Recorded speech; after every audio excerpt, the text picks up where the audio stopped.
नमस्कार,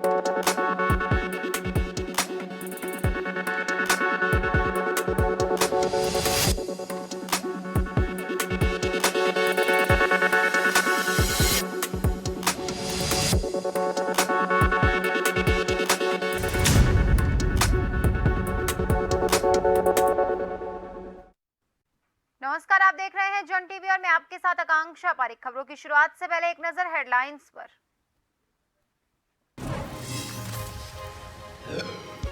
देहरादून में भाजपा कार्यालय में केंद्रीय गृह मंत्री अमित शाह ने ली कार्यकर्ताओं और पदाधिकारियों की बैठक। चुनाव में जीत का दिया गुरु मंत्र। आईटी सेल और सोशल मीडिया को एक्टिव रहने के निर्देश।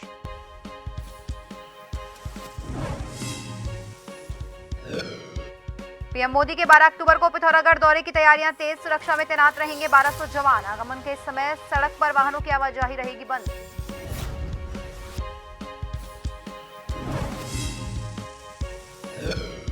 भ्रष्टाचार के आरोपों के बीच आरटीओ ने तोड़ी चुप्पी। आरोपों को बताया निराधार। कहा चेक पोस्ट के निर्माण का फैसला तत्कालीन परिवहन मंत्री का था। सचिव से भी ली गई थी अनुमति।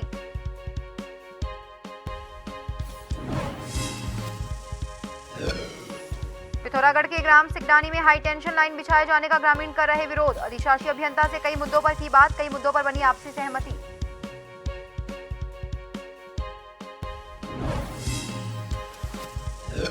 और क्रिकेट वर्ल्ड कप में आज टीम इंडिया और ऑस्ट्रेलिया के बीच मुकाबला। चेन्नई में दोपहर 2 बजे शुरू होगा मुकाबला। दर्शकों में भारी रोमांच।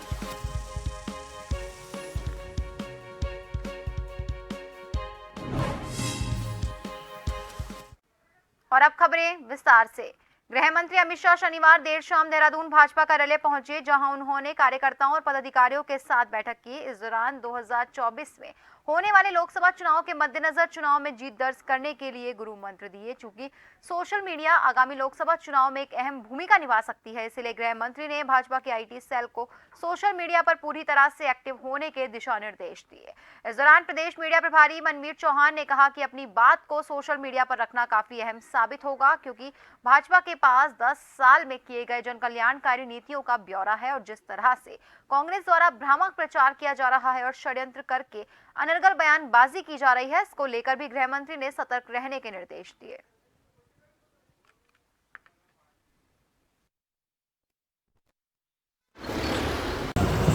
संगठनात्मक रूप से उन्होंने सभी व्यक्तियों के प्रदेश के बारे में क्या क्या मामले ज़्यादा मीडिया में या सोशल मीडिया चल रहे हैं, उसको लेकर के क्या हमारी सकारात्मकता उसके अंदर क्या है और नकारात्मक लोग क्या उसमें करें, इस बात को लेकर के सभी से उन्होंने सुझाव भी लिए और अपना मार्गदर्शन भी दिया। लोगों को सोशल मीडिया के साथ में जोड़ना है और सरकार जो केंद्र सरकार राज्य सरकार जो कार्य कर रही है उसको जन जन तक पहुंचाना है सोशल मीडिया के माध्यम से।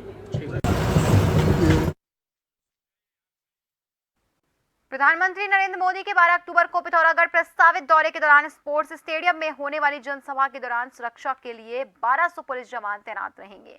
वीवीआईपी के आगमन के समय निर्धारित सड़क मार्ग पर वाहनों की आवाजाही प्रतिबंधित रहेगी। पुलिस कार्यक्रम स्थल और उसके आसपास के मकानों में किराएदारों, बाहरी व्यक्तियों का सत्यापन कर रही है। बाहरी क्षेत्रों से आने वाले वाहनों को जीआईसी में पार्क किया जाएगा। बाहर के जनपदों से आने वाले वाहन सिलथाम, घंटाकरण, नगरपालिका, अपटेक, तिराहा होते हुए जीआईसी जाएंगे।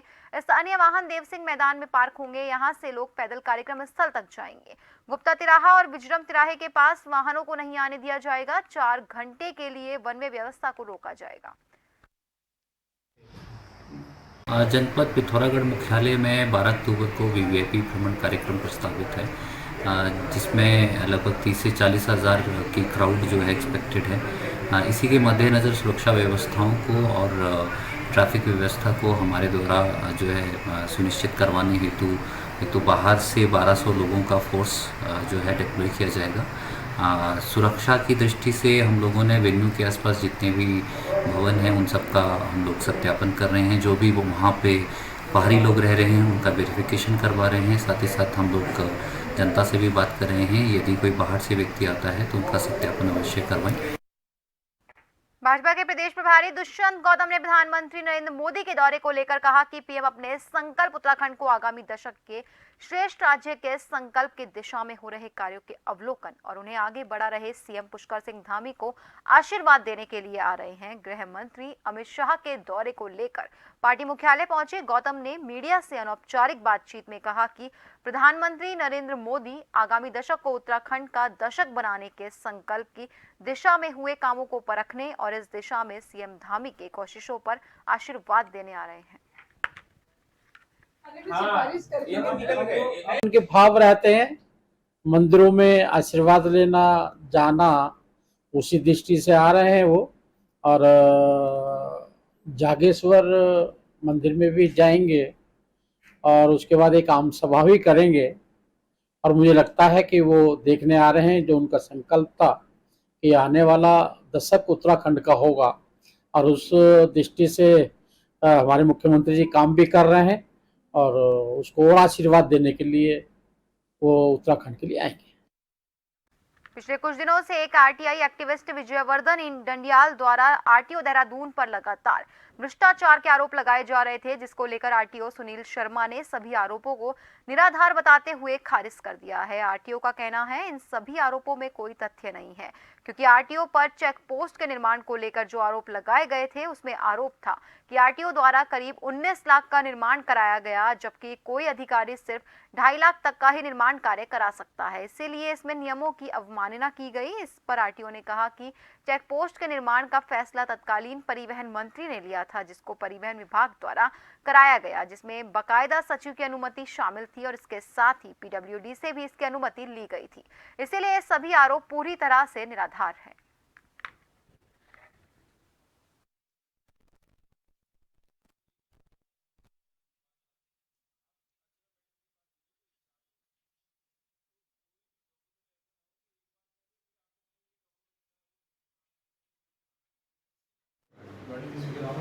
जो काम शासन के स्तर से होता है, जिसमें सचिव साहब की अनुमति होती है, जो सचिव साहब की साइन से होता है, उसकी जो उसका 25 लाख से ऊपर की लिमिट है, उसी लिमिट के अंतर्गत इस काम को शासन के आदेश के अनुसार कराया गया है।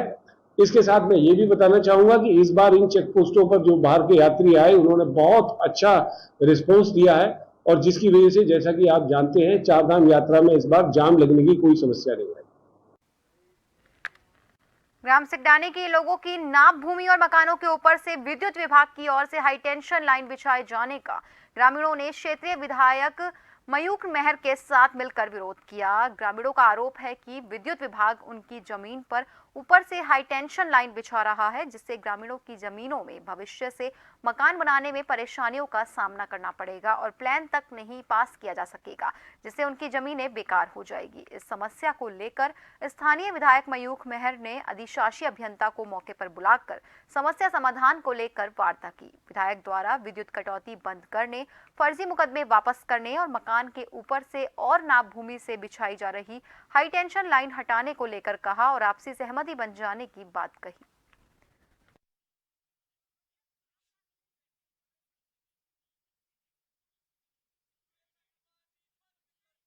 अब पैसा बचाने की मांगे थी कि जो हाई टेंशन विद्युत लाइन बिजली विभाग सिगरानी गांव के ऊपर से उनकी नाप जमीन ऊपर से बिछा रहा है, उसको वहाँ से न बिछाया जाएगा। और इस पर विद्युत विभाग बड़ी हड़बड़ीता पे आ गया था। पुलिस प्रशासन का सहारा ले रहा था, महिला पुलिस को ले जाकर पहले महिलाओं का उत्पीड़न कर रहा था और पुलिस के जवानों को वहाँ तैनात कर ग्रामीणों को धमका रहा था।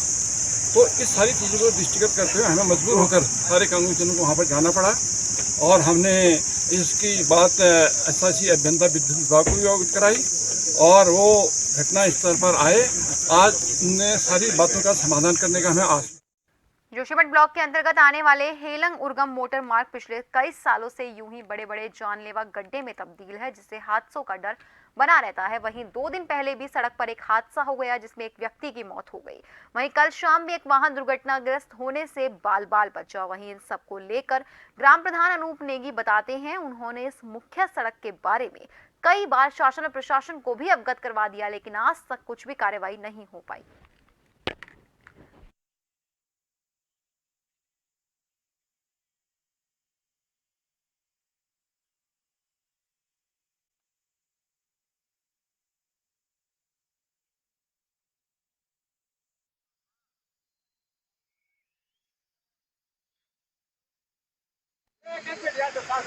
हिलंग उर्गम मोटर मार्ग जो कि काफ़ी समय से हम इसकी बात कर रहे हैं, लेकिन विगत कई समय से सड़क बहुत ही ख़राब स्थिति में है। और बीती रात को कल एक वाहन दुर्घटनाग्रस्त हिलंग उर्गम मोटर मार्ग पर हुआ, जिसमें एक चाई के युवक की मौत हो गई और 2 घायल हैं। लेकिन उसके बाद भी विभाग लगातार विभाग को बताने के बाद भी विभाग सजग नहीं है, जिस कारण आज अभी भी एक गाड़ी अभी दुर्घटनाग्रस्त होते होते बची है, जिसकी वीडियोस यहाँ पे भेजी गई है। और लगातार हम लोग कह रहे हैं, लेकिन तभी विभाग और स्थानीय प्रशासन या शासन भी इसमें कोई सक्रिय कार्रवाई नहीं दिखा रहा है। और फिलहाल के लिए खबरों में रुकेंगे एक छोटे से ब्रेक के लिए। जल्द हाजिर होंगे, बने रहिए जन टीवी के साथ।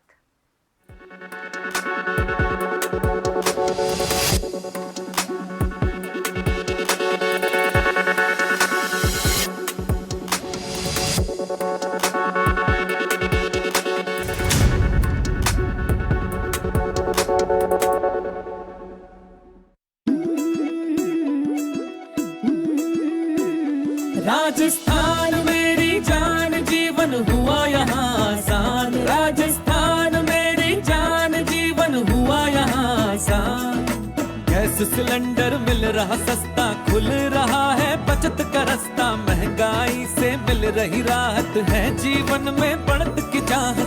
खिलखिलाते चेहरों और खुशनुमा रसोई का राजस्थान, जहां Indira Gandhi gas cylinder subsidy योजना के तहत उज्ज्वला और बीपीएल परिवारों को गैस सिलेंडर अब सिर्फ 500 रुपए में। बिजली में छूट मिली घर घर, दिन और रात और शाम शहर, हर खेत में खिलती है मुस्कान। राजस्थान मेरी जान। अब राजस्थान में हर किसी के लिए है 100 यूनिट घरेलू बिजली मुफ्त, और किसान के लिए तो 2000 यूनिट तक की छूट। पुरानी पेंशन लौटी है, वही हिफाजत लौटी है। रिटायरमेंट फिर से सम्मान, राजस्थान मेरी जान। पूरा जीवन सरकारी सेवा में खपाने वालों के लिए ओपीएस का तोहफा। इसके अलावा वृद्धजन, एकल नारी और विशेष योग्य जन को भी मिल रही कम से कम 1000 रुपए महीना पेंशन। सभी स्वस्थ हो, सभी सुरक्षित, हक से कोई रहे न वंचित। हर निर्णय में जन कल्याण, राजस्थान मेरी जान। मुख्यमंत्री चिरंजीवी स्वास्थ्य बीमा योजना, यानी हर परिवार के लिए 25 लाख का स्वास्थ्य बीमा और 10 लाख का दुर्घटना बीमा अलग। बढ़ रही चारों ओर खुशहाली, किसी की थाली अब नहीं है खाली। बच्चे सुनहरा भविष्य गढ़ते, युवा निरंतर आगे बढ़ते। सही हाथों में रही कमान, जीवन हुआ यहाँ आसान। राजस्थान मेरी जान, मेरी जान। राजस्थान मेरी शान, राजस्थान। प्रधानमंत्री नरेंद्र मोदी के सबका साथ सबका विकास संकल्प को सार्थक करते हुए मुख्यमंत्री पुष्कर सिंह धामी उत्तराखंड को चहुमुखी विकास के पथ पर तेजी से आगे ले जा रहे हैं। वाइब्रेंट विलेज प्रोग्राम योजना से अब उत्तराखंड के 50 से भी ज्यादा गाँवों की तस्वीर संवरने जा रही है। पहले चरण में उत्तराखंड के चमोली जिले के माड़ा, नीति, मलारी, कोसा, कैलाशपुर, मेहरगांव, फरकिया, बांपा, गमशाली और पिथौरागढ़ के गूंजी गांव से वाइब्रेंट विलेज प्रोग्राम योजना की शुरुआत होने जा रही है। हमारे गांव को जो है प्रथम गांव जो है वाइब्रेंट विलेज घोषित किया हुआ है। इससे निश्चित है कि यहाँ का विकास होना चाहिए। जैसे जनजीवन में सुखद बदलाव लाने और पर्यटन को बढ़ावा देने के लिए वाइब्रेंट विलेज प्रोग्राम योजना के तहत सड़क, पेयजल, बिजली जैसी मूलभूत सुविधाओं की उपलब्धता सुनिश्चित की जाएगी। इस योजना से हमारा गांव बदल जाएगी, हमारी जिंदगी आगे बढ़ेगी। स्थानीय हस्तकला को यहाँ बढ़ावा मिलेगा। पर्यटक आएंगे तो लोकल बने उत्पादों को खरीदेंगे, जिससे यहाँ के आय स्रोत को भी बढ़ावा मिलेगा। वाइब्रेंट योजना अगर हमारे गांव में आए तो हमें बहुत सारी सुविधा होगी। जैसे हमारे गांव में पानी की और सड़क की और बिजली बहुत अच्छी सुविधा होगी। इस योजना से सीमा क्षेत्र तो मजबूत होगा ही, साथ ही साथ सीमावर्ती गांव भी विकास की मुख्य धारा से जुड़ जाएंगे। हम लोग सीमावर्ती क्षेत्र में रहते हैं और सीमा के प्रहरी के रूप में भी जाने जाते हैं। द्वितीय रक्षा पंक्ति के रूप में हम यहाँ पर काम करते हैं। धामी सरकार उत्तराखंड को वैश्विक मानचित्र पर आत्मनिर्भर, सशक्त और विकसित राज्य के रूप में स्थापित कर रही है। वाइब्रेंट विलेज प्रोग्राम योजना से अब गांव को मिलेगी नई पहचान।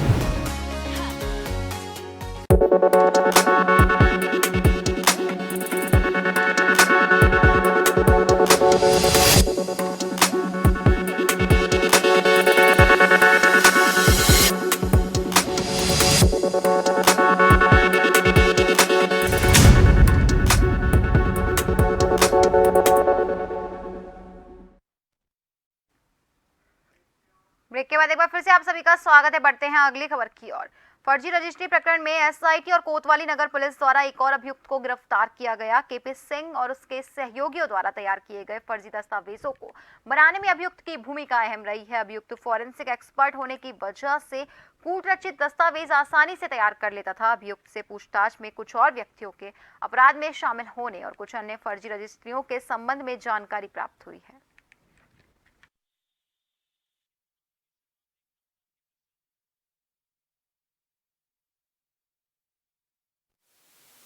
जमीन धोखाधड़ी से संबंधित मुकदमे में एसआईटी और कोतवाली पुलिस द्वारा एक अभियुक्त अजय मोहन पालीवाल को गिरफ्तार किया गया, जो फोरेंसिक एक्सपर्ट है और जो केपी सिंह का जो गैंग के रूप में जो पहले पूर्व में दर्ज हुए थे मुकदमे, उसमें यह इसकी महत्वपूर्ण भूमिका थी। इसके द्वारा जो है ऐसे दस्तावेजों को कूटरचित करना और कौन से फर्जी दस्तावेज हैं उसकी जानकारी करके वैसे फोरेंसिक के रूप में उसके द्वारा इसमें षड्यंत्र किया गया था। इसको गिरफ्तार किया गया।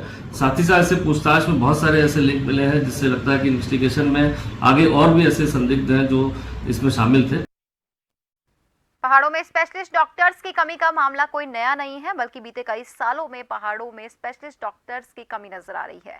इसी कमी की भरपाई को पूरा करने के लिए स्वास्थ्य विभाग दावे तो करता है, लेकिन अब तक पहाड़ों में कोई भी जाने को तैयार नहीं है। ऐसे में स्वास्थ्य महानिदेशक विनीता शाह ने कहा कि पहाड़ों में स्पेशलिस्ट डॉक्टर्स की कमी है और स्पेशलिस्ट डॉक्टर्स की कमी जरूर है, लेकिन हमारी कोशिश है कि पहाड़ों में डॉक्टर्स की कमी को पूरा किया जा सके।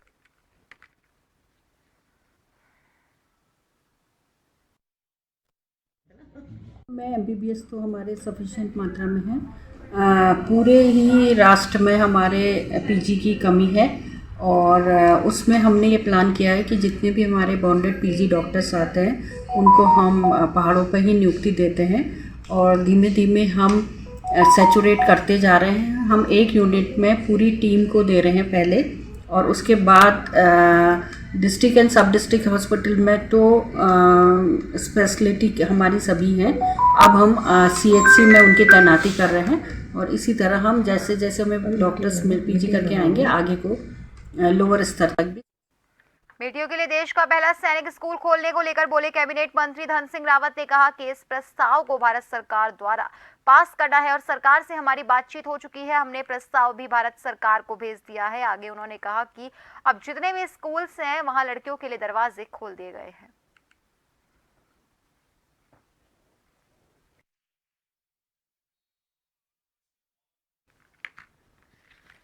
बता दें, बेटियों के लिए सैनिक स्कूल को लेकर कैबिनेट मंत्री बोले और उन्होंने कहा कि हमने ये प्रस्ताव भारत सरकार को भेज दिया है। भारत सरकार को इसको पास करना है। सरकार से हमारी बातचीत हो चुकी है। इसके साथ ही जितने भी स्कूल हैं वहाँ लड़कियों के दरवाजे खोल दिए गए हैं। भारत सरकार को करना है और भारत सरकार से हमारी कई दौर की बात हुई है। हम प्रस्ताव भी भारत सरकार को भेजा है और मुझे लगता है कि भारत सरकार ने अब जितने भी सैनिक स्कूल हैं वहाँ लड़कियों के लिए अब दरवाजे खोलते हैं कि लड़कियां भी वहाँ जा सकते हैं। तो मुझे लगता है कि जैसे जैसे भारत सरकार प्रदेशों में सैनिक स्कूल देगी, हमने भी 4 प्रस्ताव यहाँ से भेजे हैं, तो जैसे होगा तो बहुत खुशी की बात हो जाएगी। शिवालिक नगर के निजी होटल में आयोजित national action forum for social justice की राष्ट्रीय बैठक में लोकसभा चुनाव से पहले दलित और मुस्लिम एजेंडा तय किया गया है। ये एजेंडा सभी राजनीतिक पार्टियों को भेजा जाएगा और पार्टियों से एजेंडे के समर्थन की मांग की जाएगी। इसके साथ ही बैठक में अनुसूचित जाति, अनुसूचित जनजाति, अन्य पिछड़ा वर्ग, मुस्लिम, आदिवासी और महिलाओं के मुद्दों पर चर्चा की गई। वहीं इस बैठक में केंद्र की सत्ता परिवर्तन करने का निर्णय लिया गया है।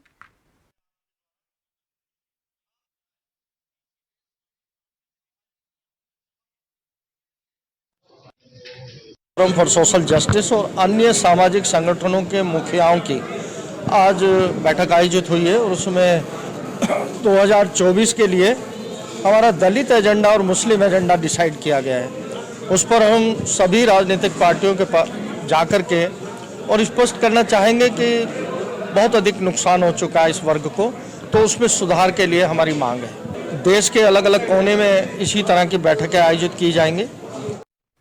केंद्रीय गृह मंत्री अमित शाह ने कहा कि देश की आंतरिक सुरक्षा और सीमा सुरक्षा की रक्षा करने के ठीक किए बिना दुनिया का कोई भी देश विकास नहीं कर सकता। विकास के लिए पहली शर्त है कि लॉ एंड ऑर्डर की स्थिति ठीक हो। पिछले 9 सालों में केंद्र की नरेंद्र मोदी सरकार ने जम्मू कश्मीर, नक्सल प्रभावित क्षेत्रों और नॉर्थ ईस्ट में लॉ एंड ऑर्डर की स्थिति में काफी सुधार किया है। आने वाले 5 साल में काम और किए जाएंगे। आंतरिक सुरक्षा के क्षेत्र में भारत आत्मनिर्भर हो रहा है। देहरादून में 49वीं अखिल भारतीय पुलिस विज्ञान कॉन्फ्रेंस को वो संबोधित कर रहे थे। शाह ने कहा कि यूपीए के 9 सालों में तीनों हॉटस्पॉट जम्मू कश्मीर, नक्सल प्रभावित क्षेत्रों और नॉर्थ ईस्ट में हिंसा की 33,200 घटनाएं हुई थी, जबकि 2014 में मोदी सरकार के आने के बाद से इन तीनों हॉटस्पॉट में हिंसा की 12,358 घटनाएं सामने आई हैं। जम्मू कश्मीर से धारा 370 हटने के बाद मौजूदा हालात को देखकर जनता राहत की सांस ले रही है।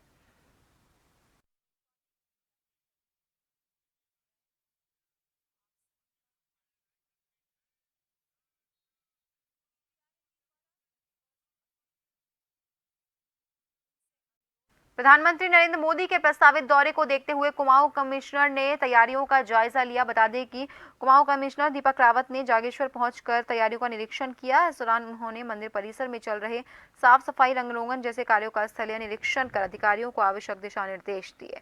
इसके साथ ही उन्होंने फ्लीट रूट का भी निरीक्षण किया और इस संबंध में लोक निर्माण विभाग के अधिकारियों को कार्य में तेजी लाने के निर्देश दिए।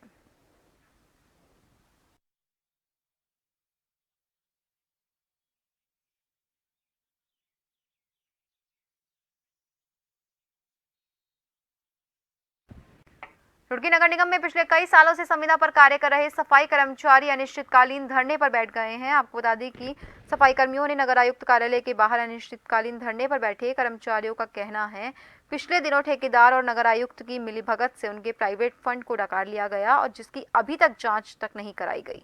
वहीं धीरे धीरे 150 कर्मचारियों के खिलाफ साजिश रचकर उन्हें बाहर का रास्ता दिखाए जाने का काम किया जा रहा है, जिसे कतई बर्दाश्त नहीं किया जाएगा। हमारा 8-9 महीने से अपने नगर आयुक्त को और सहायक नगर आयुक्त को मांग पर देते आ रहे हैं कर्मचारी समस्या के लिए। मेन मुद्दा है हमारा कर्मचारियों का पीएफ में घोटाला। कर्मचारियों को जो पीएफ का पैसा कटता है वो नहीं मिला। 12% इनकी तनख्वाह से कटता है, 12% सरकार देती है।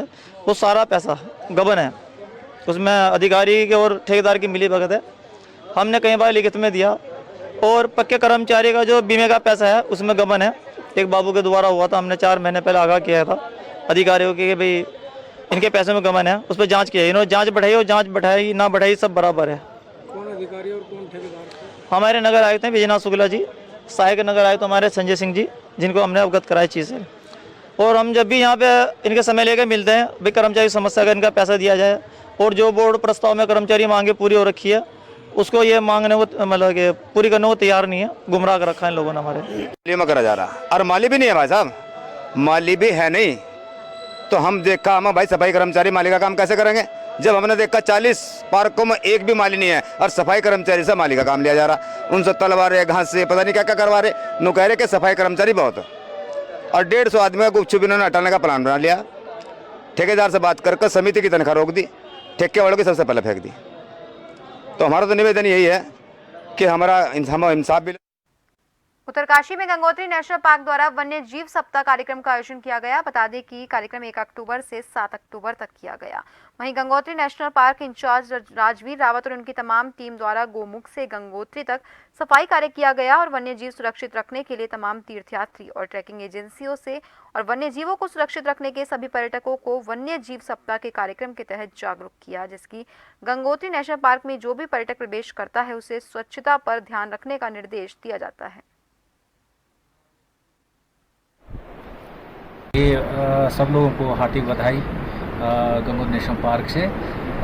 1 अक्टूबर से 7 अक्टूबर तक हमारे वन्य जीव सप्ताह मनाया जाता है और सभी लोगों से हम आग्रह कर रहे हैं कि वन्य जीव की सुरक्षा तथा आसपास में जितने भी कूड़ा करकट हो साफ सफाई का ध्यान रखें। लोगों से हम जितने भी गंगोत्री नेशनल पार्क के अंदर जो भी लोग पर्यटक तीर्थयात्री जा रहे हैं सभी से हम यह प्रार्थना कर रहे हैं कि प्लीज़ कोई भी कूड़ा करकट या। और फिलहाल के लिए खबरों में बस इतना ही। बने रहिए जन टीवी के साथ। नमस्कार।